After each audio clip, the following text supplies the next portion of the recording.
Hey YouTube.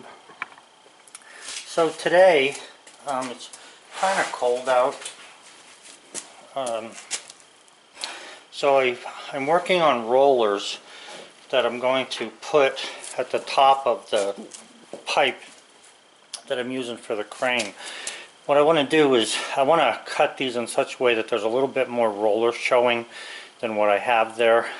But I also want to cut this off somewhere in here where it's going to give me, where I can take that, weld it back on an angle here, okay, and then I'm going to bolt that into the wood of the crane, and I'm going to put these rollers around the four sides near the top of the crane where it comes out of the pipe, and that's what I'm going to use for rollers to go around the thing. This is all, this is actually a pin from a backhoe bucket, and it's pretty good steel, and there's I'm using a grade 8 bolt in there. Now since there's not going to be a whole lot of movement here, you're looking like, you know, stuff like that, I'm just going to grease this thing when I put it together, and then I'm not going to worry about it. I don't think I need any grease fittings in there or anything, because I can always, the way it is, I'll be able to either always squirt oil onto it, or I'm thinking about filling the hole with oil. But either way, this is just the next step. So I'm going to work on this today and see if I can't get the 4 of them done. I have all the rollers made, the actual roller, but if you see here, like you can see, I think in the camera, let me see what you guys are seeing there. I believe you can see the circle. What I'm going to do is I'm going to come down about halfway and just nip this corner off on both sides with my grinder, so that more of the roller is going to show, just in case. I mean, you know, you're in a 13-inch curve there, so I don't need a whole lot of roller showing, but I need a little bit more without you know, interfering with the structural integrity of the bolt hole. So this is, I believe, 5/8 inch stuff here. I don't have a tape handy at the moment, but I think this is 5/8 inch. So this should be strong enough to hold this thing, and I think we'll be alright with that rolling around the top of the crane. I'm going to see, you know, I'm not positive yet because of the way they're sitting in there. They're going to sit in there, but this is where I'm headed, and this is what I'm going to do until something tells me to go a different route. So anyway, that's what I'm after today.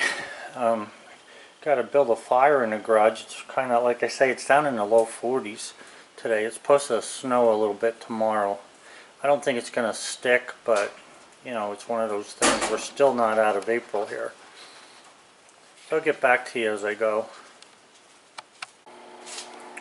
Okay guys, so I cut those big plates. Now that's just rough there. I gotta clean that up a little bit better. But the rollers are nice though. So this is basically what this is gonna look like. Then the piece that I cut off of here, I wanna probably, this is galvanized, so I need to clean this up before I weld it. But I wanna weld this, I'll cut it to fit better. But I wanna weld this to that, and that'll give me just the distance I need to fit into that pipe from the back of this to the front of the roller. You can see, I think it's 2.5 inches if I'm not mistaken. I knew it a minute ago, I just forgot it. But anyway, I want to clean these up a little bit, round them off, make sure it's not going to hit anything in the pipe. I just want the roller from like this point to that point, I don't want it to hit anything, because that's how much of it will probably not hit the pipe. It's only going to hit the pipe right at the face, but you know, I don't want it to drag on anything. So yeah, basically that's it. Gonna weld this piece vertical on here and put some holes.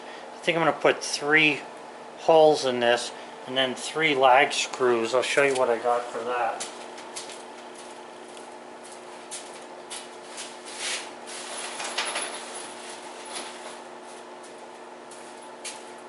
looking for a graded lag screw, but I don't know what these things are here, but I don't think that they're all that wonderful, but this should be plenty long enough to hold 3 of these in there to hold that roller in place. And then on the bottom, this same piece you see here, you know, I'll be flipping this roller over and doing the same thing on the bottom.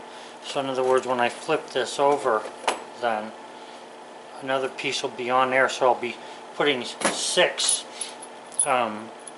lag bolts all together through this into the wood, and I think that that's going to hold that.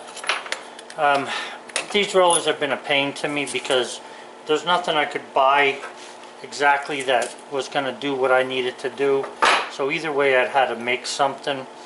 But I want to clean these up better, make them fit a little better. The one is a little wider. You can see there's like it's on a bevel. I need to flatten that out. I'll put it on the mill and flatten it out. But I'm just saying, I want to clean these up, and then I should have, you know, with this on there, place the bolt to the 8x8. I should have a good spot for that thing. And I believe that this roller will more than handle the weight. So we'll see what happens. But that's where I'm headed, and I'm going to continue going with that like that. On another note, like I was saying the other day, or this morning, I actually had to get a fire going today because it's really cool out, down in the 40s. Hopefully things will get a little bit better. Yes, Bullseye again was floored because I didn't take them out. So anyway, that's where we're at so far today. And so I had dressed up the rollers a little bit ago after I cut this, flattened this face so that there's no drag anywhere and I can keep the tolerances as tight as I can. I don't really think that there's going to be a lot of wear here because I'm only moving this thing back and forth. I think if there's going to be any wear, it's going to be on the Lazy Susan thing that I made on the bottom, but we'll see. Yeah, so anyway, that's how far we're at the moment. You know, I'm just taking a second look at this thing. If I put this like this and bolt it in the middle there, it might be easier to make this aligned better. I need to cut this to fit, but I'm just saying, maybe I'll go that way instead of having to put them on the opposite sides.